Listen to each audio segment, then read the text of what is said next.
ఇంటింక నువ్వు ఉంటే వెనకెనక నేను వచ్చి నీ కళ్ళు మూయంగా కన్నీళ్ళు అంటేనే నా రెండు చేతులకి కన్నీళ్ళు కావు అవి ఆనంద బాష్పాలులే ఇన్నాళ్ళకు నన్ను వదిలిపోతున్నందుకు ఒంటరితన మెచ్చనే బంగారు నగిలేసు నీ మెడకు తెచ్చిన ఓసారి వేసుకోలే చూసి నా మనసు మురిసిపోలే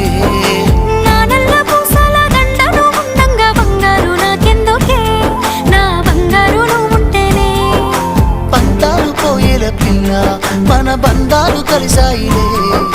కన్నోళ్ళు మురిసిపోయేలా మన ప్రేమను గెలిచాములే